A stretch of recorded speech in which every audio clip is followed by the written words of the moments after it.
নমস্কার বন্ধুরা, কিভাবে সিমলা আলু দিয়ে চিংড়ি মাছ ভুনা করতে হয়। আমি চিংড়ি মাছ কেটে ধুয়ে পরিষ্কার করে নিয়েছি, হলুদ মরিচ লবণ মেখে নিয়েছি 1 চামচ। আর এখানে সিমলা আর আলু কুচি করে নিয়েছি। এখানে ফ্রাই প্যান দিয়ে চুলা ধরিয়ে দিয়েছি। এখন চিংড়ি মাছটা ভাজা দেব।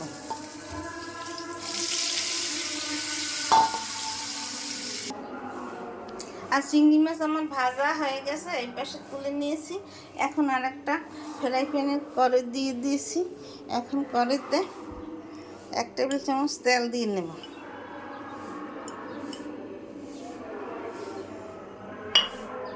তেল গরম হয়ে গেছে, এখন তেলের মধ্যে সিমলা আলু দিয়ে দিলাম। এটাকে একটু ভাজা ভাজা করে নিতে হবে হলুদ আর লবণ দিয়ে, আর কিছু দিতে হবে না। 1 চামচ হলুদ দিয়েছি আর আধা চামচ লবণ দিয়েছি। এখন এটাকে একটু ভাজা করে নিতে হবে। 2 মিনিট পর ফিরে আসছে।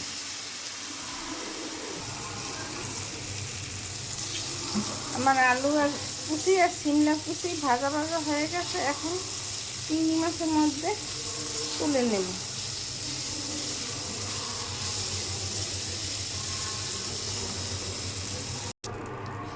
আমি এখানে সিমলা আলু চিংড়ির মধ্যে তুলে নিয়েছি।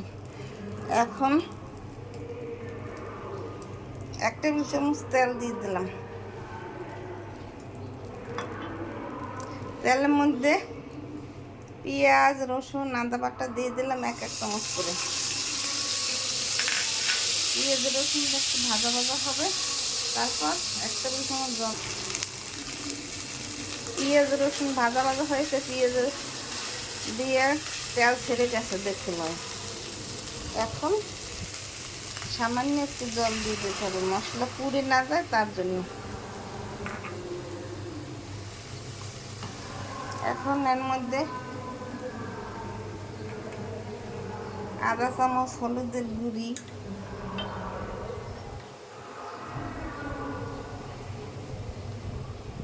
1 চামচের একটু বেশি দিতে হবে মরিচের গুঁড়ি, জিরের গুঁড়ি 1 চামচ,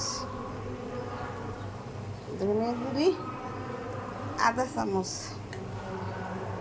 লবণ মাছে দিয়ে দিয়েছি, সিমলাতেও দিয়ে দিয়েছি, তাই বেশি দিতে হবে না। আধা চামচের একটু কম দিলেই চলবে। এখানে গোলমরিচের গুঁড়ি আধা চামচের কম দিয়ে দিতে হবে। এখন আর 1 টেবিল চামচ তেল দিয়ে দিলাম।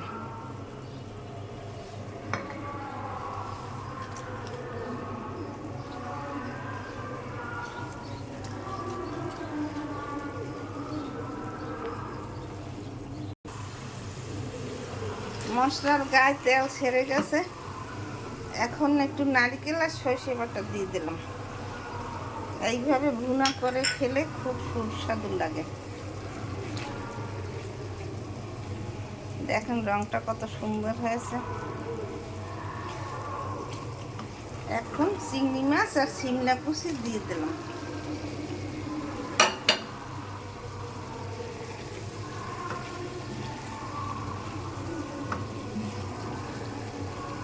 এখন পরিমাণ মতো, বেশি জল লাগবে না।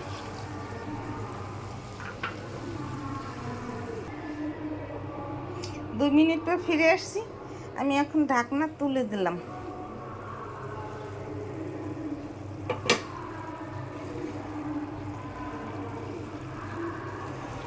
সিমলা আলু কুচি দিয়ে চিংড়ি মাছ ভুনা আমার তৈরি হয়ে গেছে প্রায়। এই দেখুন আলু সেদ্ধ হয়ে গেছে। এই আর একটু ঝোল টানলেই আমি তুলে নেব।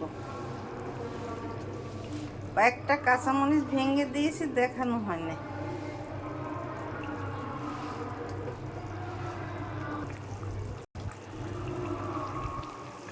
আমার সিমলা আর আলু কুচি দিয়ে চিংড়ি মাছ ভুনা তৈরি হয়ে গেছে। আমি এতটুকুই ঝোল রাখবো, একটু বেশি ঝোল না রাখলে আলুতে টেনে যায়, তাই একটু বেশি ঝোল রান্না করছি। আপনারা এরকম ঘরে দেখুন দেখতে কত সুন্দর হয়েছে, উপরে তেল ছেড়ে গেছে, খেতেও খুব দুর্দান্ত স্বাদ হবে। আপনারা এইভাবে ঘরে তৈরি করে খেয়ে দেখবেন, খেতে অনেক সুস্বাদু লাগবে। আমার চ্যানেলটিকে সাবস্ক্রাইব করে লাইক কমেন্ট শেয়ার করে পাশে থাকুন। আমার ভিডিও ভালো লাগলে লাইক কমেন্ট শেয়ার দিন।